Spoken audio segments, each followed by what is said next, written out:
ಓಂ ನಮೋ ನಾರಾಯಣಾಯ ನಮಃ. ಎಲ್ಲರಿಗೂ ಪ್ರಣಾಮಗಳು. ನಮ್ಮ ಸಂಸ್ಕಾರವಾಣಿ ಕನ್ನಡ ಯೂಟ್ಯೂಬ್ ಚಾನಲ್ಗೆ ಎಲ್ಲರಿಗೂ ಪ್ರೀತಿಯ ಸ್ವಾಗತ. ಬನ್ನಿ ಸ್ನೇಹಿತರೆ, ನಮ್ಮ ಕೈವಾರ ಕ್ಷೇತ್ರದ ಶ್ರೀ ಶ್ರೀ ಯೋಗಿ ನಾರಾಯಣ ಯತೀಂದ್ರರ ಸಂಪೂರ್ಣ ಜೀವನ ಚರಿತ್ರೆಯನ್ನು ಹೇಳುತ್ತಿದ್ದೇವೆ. ಅವರ ಜೀವನ ಚರಿತ್ರೆಯನ್ನು ಹೇಳುವುದರಲ್ಲಿ ಒಂದು ತರಹದ ಸಂತೋಷ, ಸುಖದ ಅನುಭವವಾಗುತ್ತದೆ.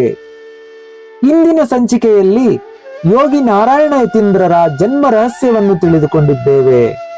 ಪಾಪ ಮಗು ಹುಟ್ಟಿದ ತಕ್ಷಣ ತನ್ನ ತಂದೆ ತಾಯಿಯಾದ ಮುದ್ದಮ್ಮ ಮತ್ತು ಕೊಂಡಪ್ಪರನ್ನು ಕಳೆದುಕೊಂಡು ಅನಾಥವಾಯಿತು. ಆದರೆ ಅಮರ ನಾರಾಯಣ ಸ್ವಾಮಿಯ ವರಪ್ರಸಾದದಿಂದ ಹುಟ್ಟಿದ ಈ ನಾರಾಯಣ ಹೇಗೆ ಅನಾಥನಾಗುತ್ತಾನೆ? ಈ ಬಾಲಕನಿಗೆ ಊರಿನವರೆಲ್ಲ ಪೋಷಕರೇ ಆಗಿ ಹೇಗೆ ಮುದ್ದಾಗಿ ಬೆಳೆದು ವಿದ್ಯಾಭ್ಯಾಸವನ್ನು ಮುಗಿಸಿ ಮದುವೆಯಾಗುತ್ತಾನೆ ಎಂದು ಈ ಸಂಚಿಕೆಯಲ್ಲಿ ನೋಡೋಣ ಬನ್ನಿ. ಬಾಲಕನಾದ ನಾರಾಯಣನು ಪ್ರಾತಃ ಕಾಲದಲ್ಲಿ ಅಮರನಾರಾಯಣ ಸ್ವಾಮಿಗೆ ಹಾಗೂ ಭೀಮಲಿಂಗೇಶ್ವರ ಸ್ವಾಮಿಗೆ ತುಳಸಿ ಮಾಲೆಯನ್ನು ಹಾಕಿ ಭಕ್ತಿಯಿಂದ ಪೂಜೆ ಮಾಡದ ಹೊರತು ಬಾಲಕ ನಾರಾಯಣ ಊಟ ಮಾಡುತ್ತಿರಲಿಲ್ಲ ಎಂದು ನಾವು ಇಂದಿನ ಸಂಚಿಕೆಯಲ್ಲೇ ಕೇಳಿದ್ದೇವೆ.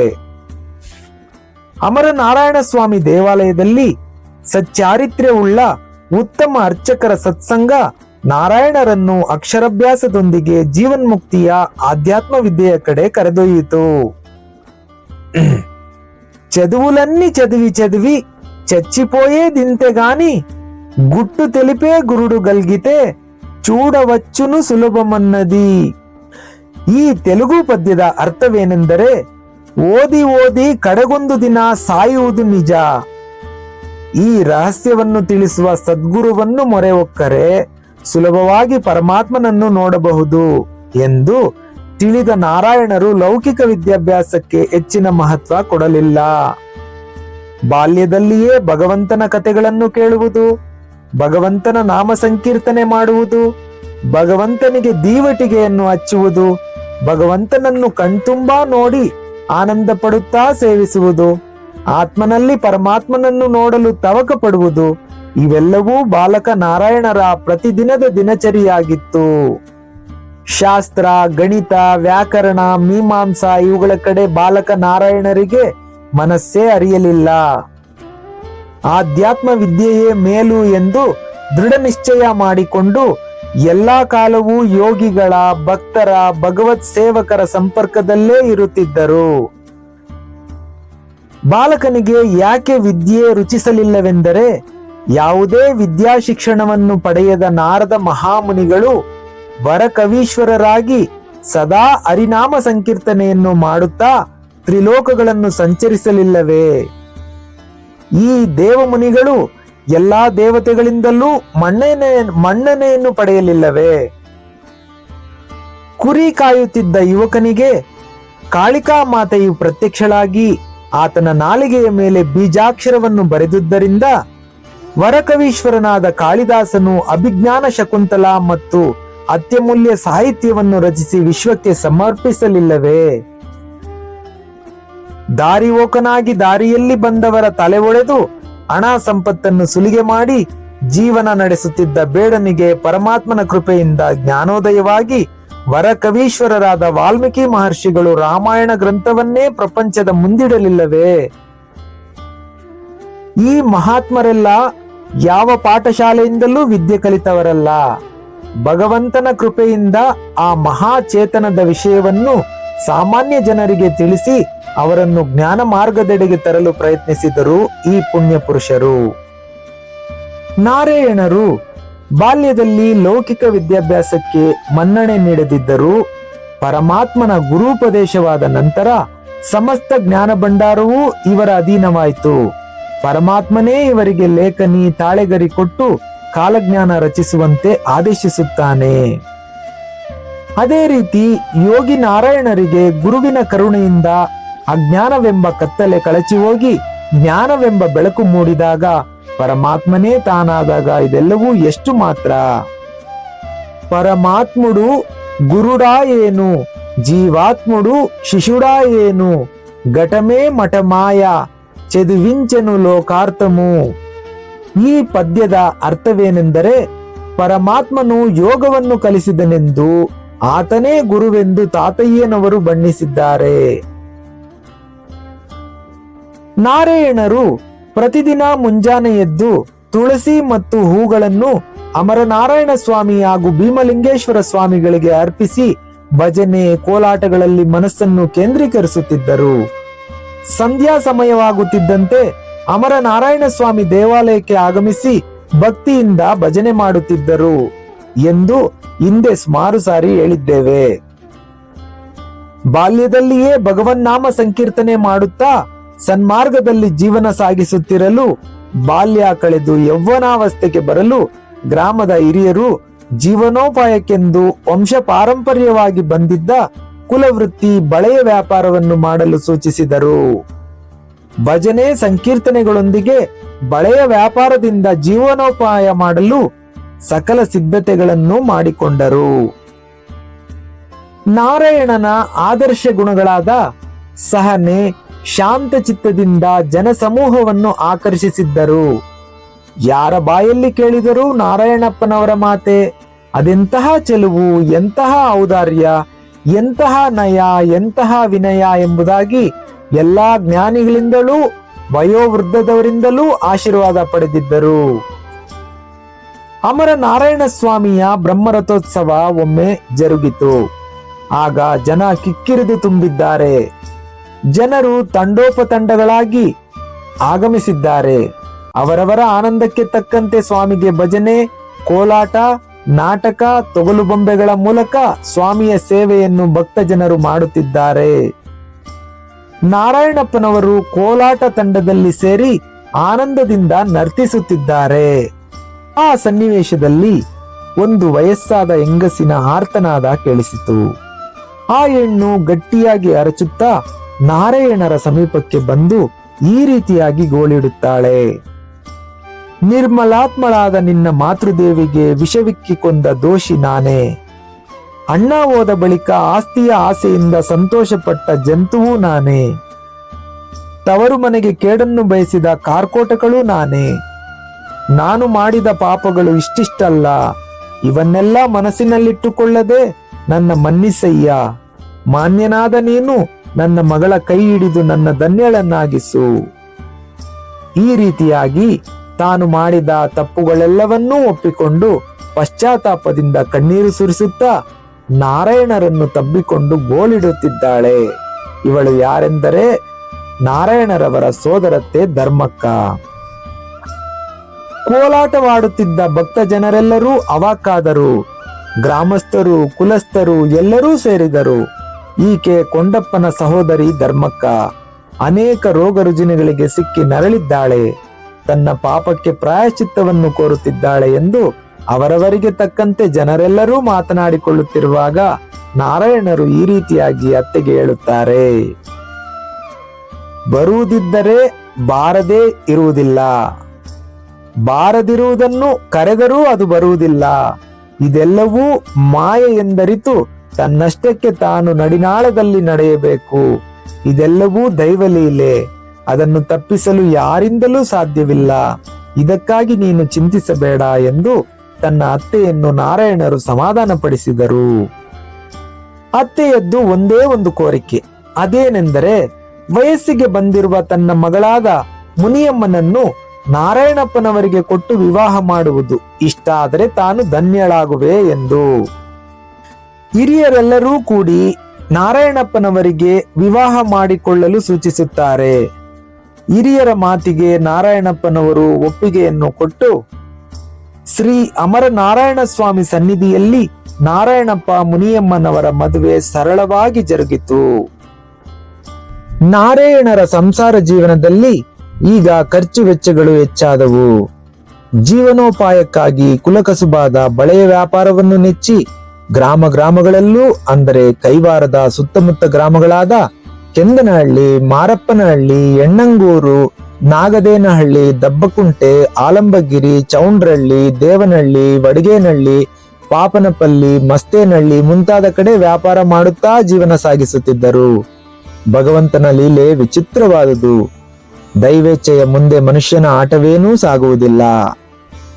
ಒಂದು ಶುಭ ದಿನದ ಬೆಳಗ್ಗೆ ನಾರಾಯಣರು ಹೆಗಲಿಗೆ ಮಲ್ಲಾರವನ್ನು ಏರಿಸಿ ವ್ಯಾಪಾರಕ್ಕೆ ಹೊರಡಲನುವಾದಾಗ ತನ್ನ ಎದುರಿಗೆ ನಿಂತು ಎಂದೂ ಮಾತುಗಳನ್ನೇ ಆಡದಿದ್ದ ಮುದ್ದಿನ ಹೆಂಡತಿ ಮುನಿಯಮ್ಮ, ಇಂದಿನಿಂದ ಪ್ರತಿದಿನ ನೀವು ಬಳೆ ವ್ಯಾಪಾರ ಮುಗಿಸಿದ ನಂತರ ತಂದ ಸಂಪಾದನೆ ಬಗ್ಗೆ ಸಂಜೆ ಲೆಕ್ಕ ಹೇಳಬೇಕು. ನೀವೀಗ ಸಂಸಾರಿ, ಸನ್ಯಾಸಿಯಲ್ಲ. ಈ ಕುಲವೃತ್ತಿಯಿಂದ ಸಂಸಾರ ಸಾಗಬೇಕಾಗಿದೆ. ನಾನು ಈಗ ಬಸಿರೆಂಗಸು.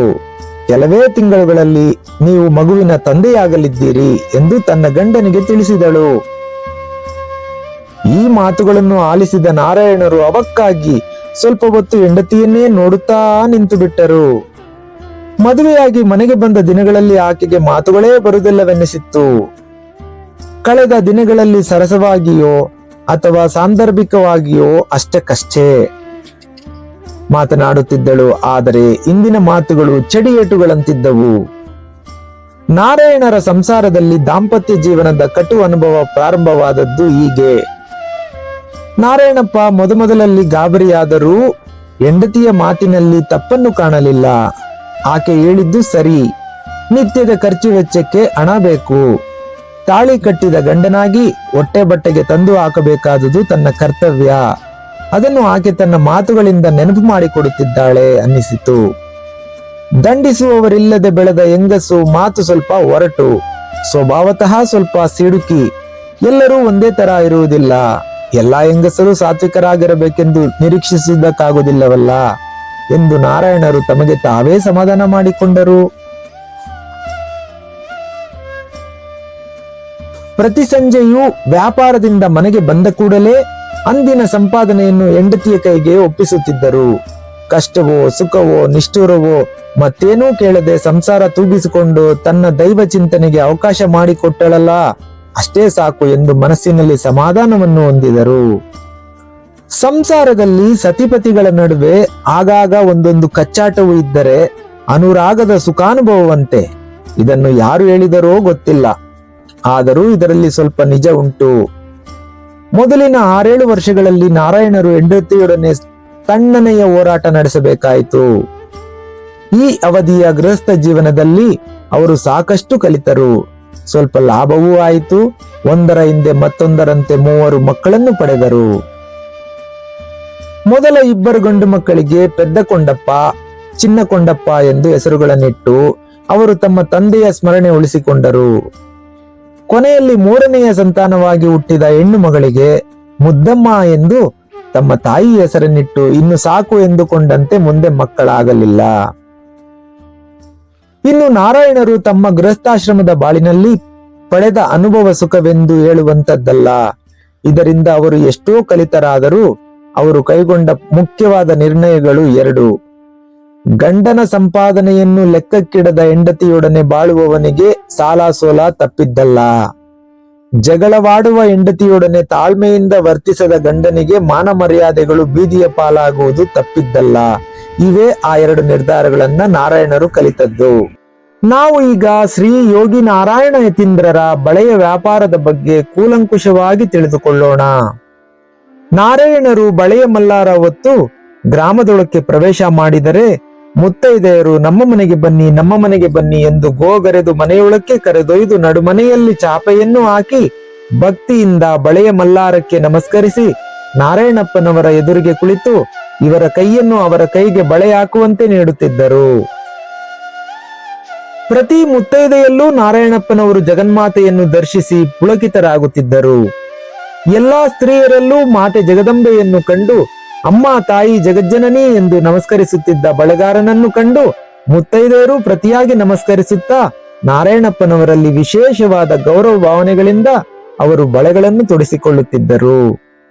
ನಾರಾಯಣರು ಇದು ಜೀವನೋಪಾಯದ ವೃತ್ತಿ ಎಂದು ಭಾವಿಸದೆ ಪಾರಮಾರ್ಥಿಕವಾದ ವೃತ್ತಿ ಎಂದು ಎಲ್ಲಾ ಮುತ್ತೈದೆಯರಲ್ಲೂ ಆದಿಶಕ್ತಿಯನ್ನು ಕಾಣಬಹುದೆಂದು ತೃಪ್ತಿಯಾಗಿ ಈ ಕಾಯಕವನ್ನು ಮಾಡುತ್ತಿದ್ದರು. ಚಾಚಿದ ಕೈಗಳಿಗೆಲ್ಲ ಬಳೆ ತೊಡಿಸುವುದು ಅವರ ಕಾಯಕವಾಗಿತ್ತು. ಅವರು ಕೊಟ್ಟಷ್ಟೇ ಹಣ. ಕೆಲವರಂತೂ ಅಣ್ಣ ಈಗ ಇಷ್ಟೇ ಇದೆ, ಉಳಿದದ್ದು ನಾಳೆ ಕೊಡುತ್ತೇನೆ ಎನ್ನುವರು. ನಾರಾಯಣರು ಆಗಲಿ ಕೃಷ್ಣಾರ್ಪಣ ಮಸ್ತು ಎನ್ನುವರು. ಮತ್ತೆ ಕೆಲವರು ಹಿಂದಿನ ಸಾಲಕ್ಕೆ ಈ ದಿನದ ಸಾಲವನ್ನು ಸೇರಿಸಿ ನಾಳೆ ಕೊಡುತ್ತೇನೆ ಎನ್ನುವರು. ಇನ್ನೂ ಕೆಲವರು ಜಾಣೆಯರು ನಾವು ಇಷ್ಟೇ ಕೊಡಬಲ್ಲೆವು, ನಮ್ಮ ಬಳಿ ಇನ್ನೂ ಕಾಸೇ ಉಳಿದಿಲ್ಲ ಎನ್ನುವರು. ನಾರಾಯಣರು ಮುಗುಳ್ನಗುತ್ತಾ ಎಲ್ಲವನ್ನೂ ಭಗವಂತನಿಗೆ ಸಮರ್ಪಿಸಿ ಕೃಷ್ಣಾರ್ಪಣಮಸ್ತು ಎಂದು ಬಿಡುತ್ತಿದ್ದರು. ಬರಬರುತ್ತಾ ನಾರಾಯಣರ ವ್ಯಾಪಾರದಲ್ಲಿ ಕೃಷ್ಣಾರ್ಪಗಳೇ ಹೆಚ್ಚಾಗತೊಡಗಿದವು. ಭಕ್ತಿ ಚಿಂತನೆಯಿಂದ ವ್ಯಾಪಾರ ಮಾಡುತ್ತಿರಲು ಲಾಭ ದೊರೆಯಲಿಲ್ಲ. ಇಲ್ಲಿ ಮೋಸಕ್ಕೆ ದ್ರೋಹಕ್ಕೆ ಅವಕಾಶವೇ ಇಲ್ಲ. ನಾರಾಯಣರಿಗೆ ಇದು ಗೊತ್ತೇ ಇಲ್ಲ. ಹೆಚ್ಚಿನ ಹಣ ಸಂಪಾದನೆ ಮಾಡಬೇಕೆಂಬ ಮನಸ್ಸೇ ಅವರಿಗೆ ಬರಲಿಲ್ಲ. ಇದೀಗ ಮುನಿಯಮ್ಮನ ಸಂಸಾರ ವೈಖರಿ ನೋಡಬೇಕು. ಗಂಡನು ವ್ಯಾಪಾರ ಮುಗಿಸಿ ಮನೆಗೆ ಬಂದ ಕೂಡಲೇ ಸಂಪಾದನೆಯ ವಸೂಲಿ ಮಾಡುತ್ತಾಳೆ. ಸಾಕಷ್ಟು ಗಂಟು ಬಂದರೆ ಮನೆಯಲ್ಲಿ ನಿತ್ಯವೂ ಹೋಳಿಗೆ ಕಡುಬುಗಳೇ. ಬರಿಗೈಯಲ್ಲಿ ಬಂದಾಗ ಉಪ್ಪಿಲ್ಲ, ಹುಣಿಸೆ ಹಣ್ಣಿಲ್ಲ, ತರಕಾರಿ ಇಲ್ಲ, ಅದಿಲ್ಲ ಇದಿಲ್ಲ, ಹೇಗೆ ಸಂಸಾರ ಮಾಡುವುದು ಎಂದು ಬರೀ ಜಗಳ, ಬರೀ ಮುನಿಸು. ಬೀದಿ ಬೀದಿಯವರೆಲ್ಲ ಓಡಿ ಬರುವಂತೆ ರಂಪ ಮಾಡುತ್ತಾಳೆ. ಬಾಯಿಗೆ ಬಂದದ್ದೇ ಮಾತು. ನೆರೆಹೊರೆಯವರಿಗೂ ಕಂಡವರಿಗೂ ಗಂಡನ ಮೇಲೆ ಆರೋಪದ ದೂರುಗಳು. ತನ್ನ ಗಂಡ ಸಂಪಾದಿಸುವ ಯೋಗ್ಯತೆ ಇಲ್ಲದ ಬಂಡನೆಂದು ಹೇಳಿಕೊಳ್ಳುವವರೆಗೂ ಆಕೆಯ ಗಯ್ಯಾಳಿತನ ಬೆಳೆಯಿತು. ಮಕ್ಕಳನ್ನು ಕೂಡ ತನ್ನ ದಾರಿಗೆ ಎಳೆದುಕೊಂಡು ತಮ್ಮ ತಂದೆ ತಿರಸ್ಕಾರಕ್ಕೆ ಅರ್ಹನಾದ ಪ್ರಾಣಿ ಎಂಬ ಭಾವನೆಯನ್ನು ತರಲು ಯತ್ನಿಸುತ್ತಿದ್ದಳು. ಆದರೂ ಮುದ್ದಿನ ಮಗಳಾದ ಮುದ್ದಮ್ಮನಿಗೆ ತಂದೆಯ ಮೇಲೆ ಅತ್ಯಂತ ಪ್ರೀತಿ ವಾತ್ಸಲ್ಯ. ತಂದೆಯ ಯೋಗಕ್ಷೇಮ ವಿಚಾರಿಸದ ಹೊರತು ನಿದ್ದೆ ಮಾಡುವವಳಲ್ಲ. ತಂದೆಗೂ ಮಗಳ ಮೇಲೆ ಅಷ್ಟೇ ವಾತ್ಸಲ್ಯ ಇತ್ತು. ಹೆಂಡತಿಯ ಗಯ್ಯಾಳಿತನವನ್ನು ಕಂಡು ಕೆಲವರು ನಾರಾಯಣಪ್ಪನವರನ್ನು ಕುರಿತು, ಇಷ್ಟೆಲ್ಲಾ ಮಾಡುತ್ತಿದ್ದರೂ ನಿನಗೆ ಇದೆಂತಹ ವೈರಾಗ್ಯವಪ್ಪ, 4 ಬಿಗಿದು ಬುದ್ಧಿ ಹೇಳಬಾರದೆ, ಈ ರಾದ್ದಾಂತಗಳ ನಡುವೆ ಹೇಗೆ ಬಾಳುತ್ತಿದ್ದೀಯಾ ಎಂದು ಕೇಳುತ್ತಿದ್ದರು. ಅವರ ಮಾತಿನಲ್ಲಿ ಪರಿಹಾಸ್ಯವೋ ಅನುಕಂಪವೋ ಏನೇ ಇರಲಿ, ನಾರಾಯಣರು ಇಷ್ಟೇ ಹೇಳುತ್ತಿದ್ದರು, ನನ್ನ ಹೆಂಡತಿ ಬಹಳ ಒಳ್ಳೆಯವಳು, ಆಕೆ ನನ್ನ ಬಾಳಿನ ದೇವರು, ಆಕೆಯನ್ನು ಬಿಟ್ಟು ಒಂದು ಕ್ಷಣವೂ ಇರಲಾರೆ, ಏನು ಮಾಡುವುದು ಎಂದು ತನ್ನ ಹೆಂಡತಿಯ ಮೇಲಿನ ಪ್ರೀತಿಯನ್ನು ತೋಡಿಕೊಂಡು ಅವರ ಬಾಯಿ ಮುಚ್ಚಿಸುತ್ತಿದ್ದರು. ತನ್ನ ಹೆಂಡತಿಯ ಮೇಲೆ ಅದೇನು ಪ್ರೀತಿಯೋ ಪ್ರೇಮವೋ ಗೌರವವೋ ಒಂದು ದಿನವೂ ಹೆಂಡತಿಯನ್ನು ಬೈದವರಲ್ಲ, ನಿಂದಿಸಿದವರಲ್ಲ, ಯಾವ ಆರೋಪಗಳನ್ನೂ ಮಾಡಿದವರಲ್ಲ. ಮುನಿಯಮ್ಮನಾದರೋ ಸಿಡುಕಿ, ಸಂಸಾರ ಪೋಷಣೆಗೆ ಮಕ್ಕಳ ಶುಶ್ರೂಷೆಗೆ ಆಸೆಪಟ್ಟು ಬೇಗ ಶ್ರೀಮಂತಳಾಗಬೇಕೆಂದು ಯೋಚಿಸುತ್ತಿದ್ದಳೇ ಹೊರತು ಯಾವ ರೀತಿಯಾದ ಕೆಟ್ಟ ಗುಣಗಳನ್ನೂ ಹೊಂದಿರಲಿಲ್ಲ. ಎಂಥವರು ಮುನಿಯಮ್ಮನನ್ನು ಗೌರವ ಭಾವನೆಗಳಿಂದ ಕಾಣುತ್ತಿದ್ದರು. ಎಲ್ಲರಿಗೂ ಗೌರವಸ್ಥಳಾದರೂ ತನ್ನ ಗಂಡನಲ್ಲಿ ಮಾತ್ರ ಸಿಡುಕು, ಹೆಚ್ಚು ಸಂಪಾದನೆ ಮಾಡಲಿಲ್ಲವೆಂಬ ಕೋಪ. ಕಂಡ ಮುತ್ತೈದೆಯರಿಗೆ ಬಳೆ ತೊಡಿಸಿ ಅವರನ್ನು ಹಣ ಕೇಳದೆ ಬರಿಗೈಯಲ್ಲಿ ಬಂದರೆ ಸಂಸಾರ ಪೋಷಣೆ ಹೇಗೆ ತಾನೇ ಸಾಧ್ಯ ಎಂದು ಗಯ್ಯಾಳಿಯಾಗಿ ಗಂಡನನ್ನು ಎದುರು ಹಾಕಿಕೊಳ್ಳುತ್ತಿದ್ದಳು. ಮುನಿಯಮ್ಮನು ಎಷ್ಟೇ ದುಡುಕಿ ಮಾತನಾಡಿದರೂ ಶಾಂತಚಿತ್ತರಾಗಿಯೇ ನಾರಾಯಣಪ್ಪನವರು ಇರುತ್ತಿದ್ದರು. ಇವರು ಇಷ್ಟು ಶಾಂತಚಿತ್ತರಾಗಿ ತಾಳ್ಮೆ ವಹಿಸಿದ್ದು ಅವರ ಇಷ್ಟ ದೈವವಾದ ಅಮರ ನಾರಾಯಣ ಸ್ವಾಮಿಗೂ ಸರಿ ಎನಿಸಲಿಲ್ಲವೇನೋ. ತನ್ನ ಭಕ್ತ ಈಗಾಗಲೇ 50ನೇ ವಯಸ್ಸನ್ನು ಮುಟ್ಟುತ್ತಿದ್ದಾನೆ, ಇವನು ಸಂಸಾರದಲ್ಲಿ ಹೀಗೆಯೇ ಅಂಟಿಕೊಂಡಿರಬಾರದು ಅನ್ನಿಸಿತೇನೋ. ಅದಕ್ಕೆ ಬೇಕಾಗುವ ಬೇರೆ ಬಗೆಯ ಸನ್ನಿವೇಶಗಳು ಮುಂದೆ ಕಾಣಸಿಗುತ್ತದೆ. ಸ್ನೇಹಿತರೆ, ಈ ಸಂಚಿಕೆಯನ್ನು ಇಲ್ಲಿಗೆ ಮುಗಿಸೋಣ. ಕೈವಾರ ಶ್ರೀ ಯೋಗಿ ನಾರಾಯಣ ಯತೀಂದ್ರರ ಜೀವನ ಚರಿತ್ರೆಯು ನಿಮಗೆ ಇಷ್ಟವಾಗಿದ್ದರೆ ನಮ್ಮ ಈ ಕನ್ನಡ ಚಾನೆಲ್ ಅನ್ನು ಸಬ್ಸ್ಕ್ರೈಬ್ ಮಾಡಿಕೊಳ್ಳಿ. ಆಗ ನಾವು ಹಾಕೋ ವಿಡಿಯೋ ನೋಟಿಫಿಕೇಶನ್ ನಿಮಗೆ ಬರುತ್ತೆ. ಕತೆ ಕೇಳಿದ ನಿಮಗೆ ಶ್ರೀ ಯೋಗಿ ನಾರಾಯಣ ಯತೀಂದ್ರರ ಕೃಪಾ ಕಟಾಕ್ಷ ಸಿಗಲಿ ಅಂತ ಪ್ರಾರ್ಥನೆ ಮಾಡುತ್ತಾ ಸಮಸ್ತ ಲೋಕ ಸುಖಿನೋ ಭವಂತು. ಎಲ್ಲರಿಗೂ ಧನ್ಯವಾದಗಳು.